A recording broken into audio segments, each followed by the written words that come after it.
Hello, fellow travelers. It's Steve again from Gravy Travel, and today I have a quick chat with you about the best souvenirs when you're traveling. And I was prompted to do this. I'm actually wearing one of my souvenirs right now, so you can't quite see it, but that says just there. That says Orkney Museum. And recently, I was lucky enough to visit the Orkney Islands, the main island of Orkney, and I was in Kirkwall at the museum there. It's very nice, small but nice museum, interesting museum. And uh, I was lucky enough to be able to support the museum by buying this T-shirt. So it got me thinking about travel and souvenirs in general, and the way to buy the best souvenirs. So I'm going to talk just about my three souvenirs that come to mind, and then I'm going to talk about why I like them, and then I'm going to talk about my philosophy on souvenirs.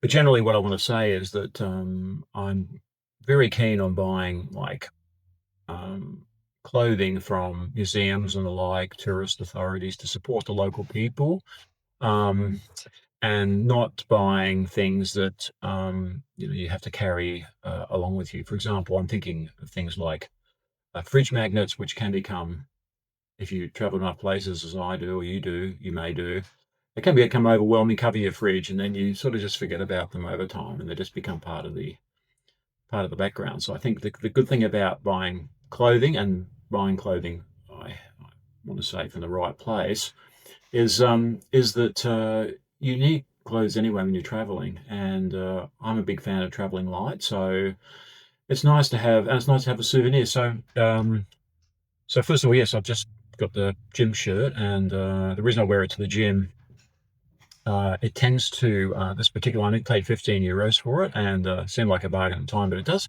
tend to get like these white um, flecks on it from other washing and stuff. It's not the best quality. It's okay. I actually feel quite comfortable wearing it, but it's been relegated to the gym, and probably looks a bit dirty today because I've been in the gym in it.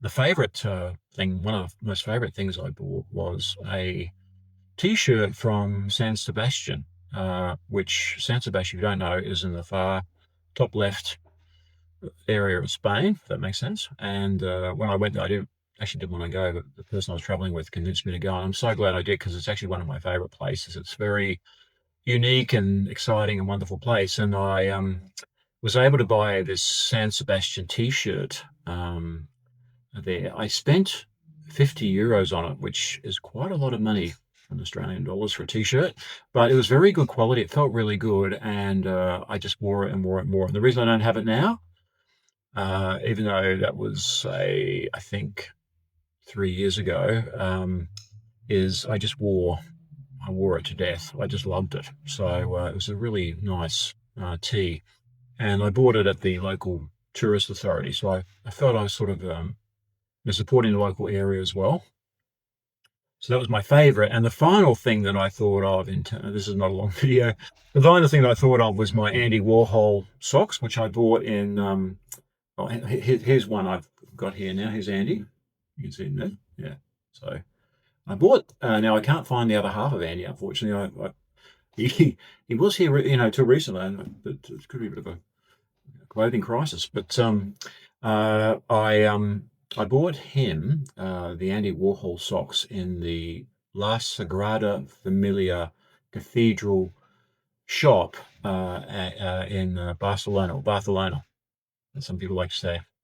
And again, I felt like I was supporting the restoration of that amazing Gaudi the Gaudi Design Museum. It's just an incredible place. So yeah, but I might have to go out and get some more socks in my travels.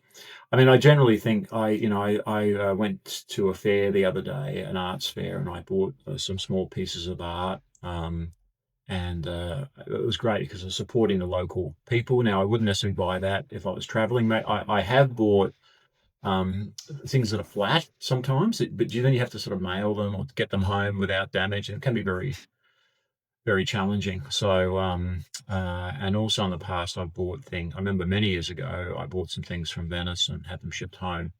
But you don't want to be carrying things, and even if you're not into like I have also done carry on only even to Europe for long trips, but I've sort of backed off on that now. It became bit too much, bit self, bit like self-flagellation. But I do think it's nice not to have too much stuff. And generally, I think, and now this is a very personal thing. If you want to have your, I'm say, if you want to have your fridge magnets, more power to you. Obviously, not taking up much space, and they remind you it's fine. But for me, I like buying clothing items. I like buying them from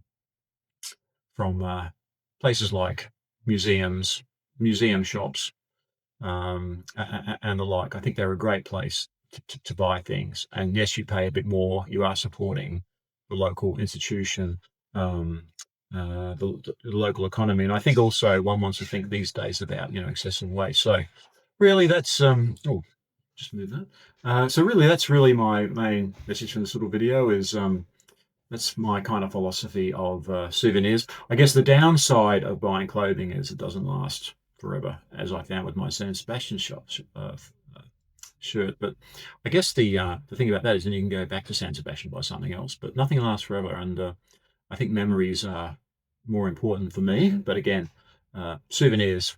If you travel a lot, you can end up just cluttering everything. So let me know what you think. If you disagree with me, let me know. If you agree with me, let me know. But I also think, where, I really just like buying things from uh, just a cheap store, which I've done before. I generally regret buying those sorts of things, sort of touristy type knickknacks. I'd rather buy it from a museum. You don't have to attend the whole museum. And people will think you're very clever too because you visited a museum.